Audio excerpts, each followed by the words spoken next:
Well, it's been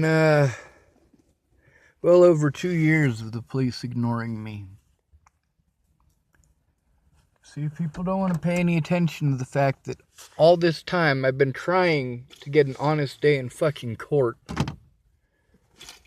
See, being assaulted, threatened, and intimidated for things that I didn't do, and not being allowed to defend myself, being blown off by the courts, being assaulted by people who I had never done any wrong to, being harassed and threatened for a whole year before Natalie's death, trying to get help. Actual help. You guys think I need fucking mental help? No, I needed people to stop fucking assaulting me for shit that I didn't do. I needed to be able to go see my friends and family. But no. Some little druggy whores couldn't tell the truth to their fucking mom. And everything got out of hand. And they didn't want to deal with the fucking consequences of the shit that they had done. The consequences of them not being honest. After Natalie was killed, the police did everything in their power to not have to take a fucking police report. Everything in their power to alleviate the fucking sins of their fellow officers. To justify it through violence and threats and ignoring the fucking truth.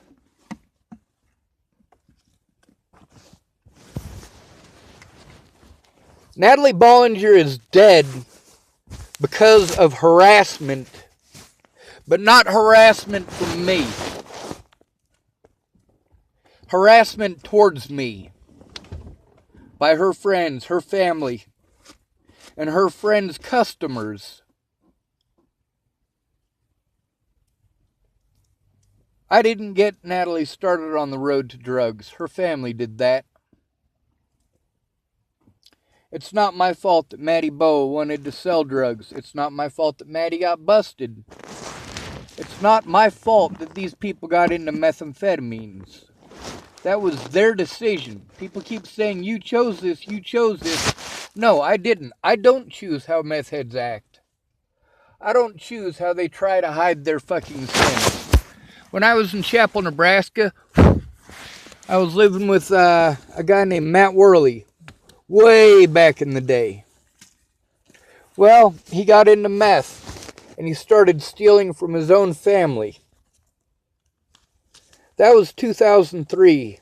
That's the first time I was homeless in Boulder. I left Chapel, Nebraska. I wasn't going to deal with that.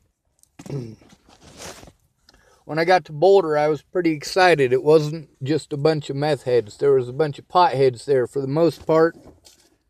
Potheads are easy to handle. They're not violent all the damn time. They're not stealing from you all the damn time. The sheer number of people who told me that I should be ass raped in prison. You know, I grew up in the system. For me to grow up being raped and to fight against those things happening to others, to defend others against those things, only to be told as an adult that I deserved it, that I should have it happen again. To have so many people not take a look at the truth, not care about the truth, but make up their decision to assault me and threaten my life anyway. I should have been allowed an honest day in court. I had to trust people that I knew not to be trustworthy. Before I went to Shannon Alvarado's last November, I was talking about how all the people that had stabbed me in the back while I was in Virginia, from Candace to Miss Jerry to Lana and Amanda, how all of them had done so again, with the exception of my dad. Well, after that, I went to my dad's. My dad did the same thing. Those who do not know their history are doomed to repeat it. For me, all of those who turned a blind eye, I tell them some of the things that were told to me. You can ask Pierre what the last message I sent him was. It wasn't very nice. I told him some of the things that people had told me. He doesn't have to like it.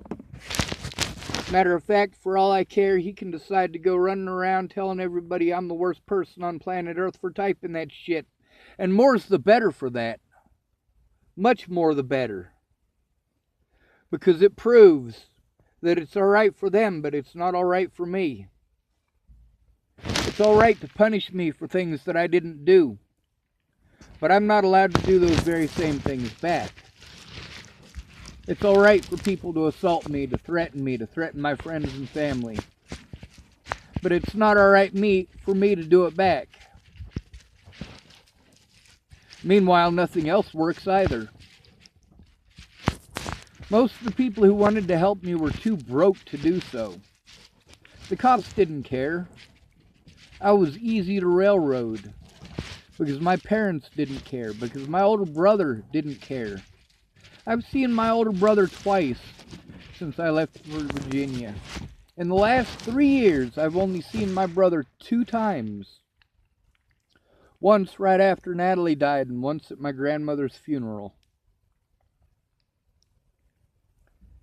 After Natalie died, he didn't care. He didn't give a fuck. And then, when Grandma died, he still didn't care. He was too busy recovering from meth.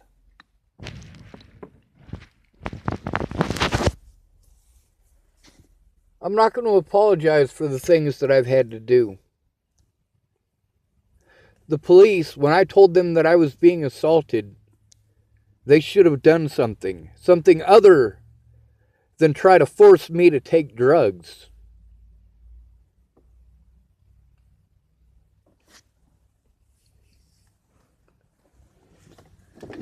The way that the law is written down on paper, these officers should all be locked up, and so should the Bollingers.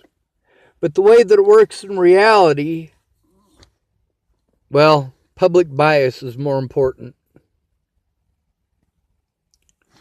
I should have been able to face my accusers. I should have been able to face Maddie Boa for calling me a child molester. I should have been able to face Natalie Bollinger and Alicia Bollinger for calling me a stalker. I should have been able to face Ken and Leah for stealing my money. I should have been able to face Kara Johnson for lying about me dating Natalie. What these people did is sick. Kara Miles, or Kara Johnson, whatever she wants to go by, she wanted to play a sick fucking head game. See, for you guys who aren't having to endure it, you call it drama. But this is real life, folks. It's not drama, it's bullshit. You know what the difference is? I never wanted this fucking attention. It's all negative. I just wanted to see my friends and family without being fucking assaulted.